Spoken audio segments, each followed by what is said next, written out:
ಪತಿ ಪತ್ನಿಯರ ಕಲಹದಲ್ಲಿ ಪತಿ ನಾಯಿ ಬೆಲ್ಟ್ನಿಂದ ಪತ್ನಿ ಕುತ್ತಿಗೆ ಬಿಗಿದು ಕೊಲೆ ಮಾಡಿ ಬಳಿಕ ತಾನು ಅದೇ ಬೆಲ್ಟ್ ಬಳಸಿ ಆತ್ಮಹತ್ಯೆ ಮಾಡಿಕೊಂಡಿರುವ ಘಟನೆಗೆ ಬೆಂಗಳೂರು ನಗರ ಸಾಕ್ಷಿಯಾಗಿದೆ.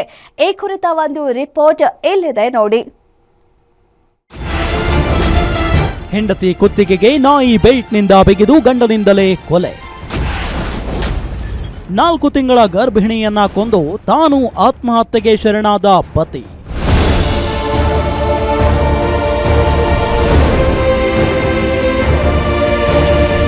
ಈ ಫೋಟೋದಲ್ಲಿ ಕಾಣ್ತಿರುವ ವ್ಯಕ್ತಿಯ ಹೆಸರು ಮನೋಜ್. ವೃತ್ತಿಯಿಂದ ಕಾರ್ಪೆಂಟರ್ ಆಗಿ ಕೆಲಸ ಮಾಡಿಕೊಂಡವನು. ಕಳೆದ 3 ವರ್ಷಗಳ ಹಿಂದೆ ಈತ ಸ್ವಪ್ನ ಎಂಬಾಕೆಯನ್ನ ಮದುವೆಯಾಗಿದ್ದ. ಮೂಲತಃ ಉತ್ತರ ಪ್ರದೇಶದವರಾದ ಈ 2 ಕುಟುಂಬಗಳು ಬೆಂಗಳೂರಿನ ಸಿಕೆ ಅಚ್ಚುಕಟ್ಟು ಪೊಲೀಸ್ ಠಾಣಾ ವ್ಯಾಪ್ತಿಯ ಲಕ್ಷ್ಮಣಪ್ಪ ಗಾರ್ಡನ್ ಬಳಿ ಒಟ್ಟಿಗೆ ವಾಸವಾಗಿದ್ದವು.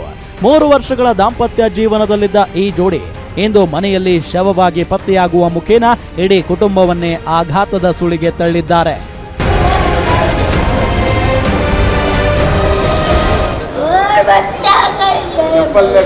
ಮನೋಜ್ ಮತ್ತು ಸ್ವಪ್ನ ಜೊತೆಗೆ ಮನೋಜ್ನ ತಂದೆ ತಾಯಿ ಹಾಗೂ ತಮ್ಮ ಸೇರಿ ಒಂದೇ ಮನೆಯಲ್ಲಿ 5 ಜನ ವಾಸವಿದ್ದರು.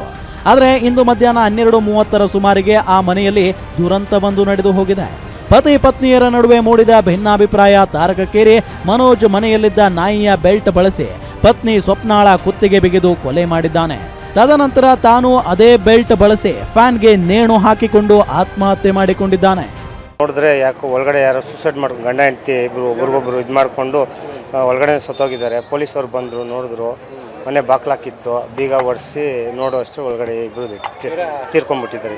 ಅವ್ರ ತಾಯಿ ಮೇಲ್ಗಡೆ ಬಟ್ಟೆ ಒಣಗಾಕಕ್ಕೆ ನಾವು ಹೋಗಿದ್ರು, ಬಟ್ಟೆ ಒಣಗಾಕಕ್ಕೆ ಹೋಗಿದ್ರು, ಹೋಗ್ಬಿಟ್ಟು ಬರೋಷ್ಟಲ್ಲಿ ಸೂಸೈಡ್ ಮಾಡ್ಕೊಂಬಿಟ್ಟು. ಅದೇನೋ ಗೊತ್ತಿಲ್ಲ ಸರ್ ನಮಗೆ, ಅದೇನು ಗಲಾಟೆ ಮಾಡ್ಕೊಂಡ್ರೆ. ಇವ್ರು ಯಾರೋ ನಮ್ಮ ಸ್ಟೇಟ್ ಅವರಲ್ಲ, ಬೇರೆ ಸ್ಟೇಟ್ ಅವ್ರು ಸರ್ ಇವರು. ಇಲ್ಲಿ ಅಪ್ಪ ಅಮ್ಮ ಗಂಡ ಹೆಂಡತಿ ತಮ್ಮ ಇಷ್ಟು ಜನ ಇದ್ದರು. ಎಲ್ಲ ಕೆಲ್ಸಕ್ಕೆ ಹೋಗಿದ್ರು.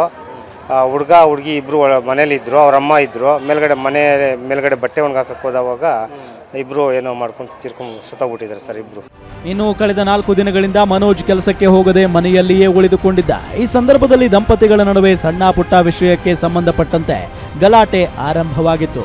ಇಂದು ಮಧ್ಯಾಹ್ನ ಸುಮಾರು 12:30ರಿಂದ 1 ಗಂಟೆಯ ಅವಧಿಯಲ್ಲಿ ತಂದೆ ಮತ್ತು ತಮ್ಮ ಕೆಲಸಕ್ಕೆ ಹೋಗಿದ್ರು.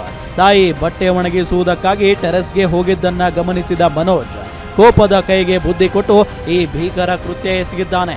ಘಟನಾ ಸ್ಥಳಕ್ಕೆ ಸಿಕೆ ಅಚ್ಚುಕಟ್ಟು ಪೊಲೀಸರು ಹಾಗೂ ದಕ್ಷಿಣ ವಿಭಾಗದ ಡಿಸಿಪಿ ವಂಶೀಕೃಷ್ಣ ಆಗಮಿಸಿ ಪರಿಶೀಲನೆ ನಡೆಸಿದ್ದು ಮೃತದೇಹಗಳನ್ನ ಮರಣೋತ್ತರ ಪರೀಕ್ಷೆಗೆ ರವಾನಿಸಿದ್ದಾರೆ.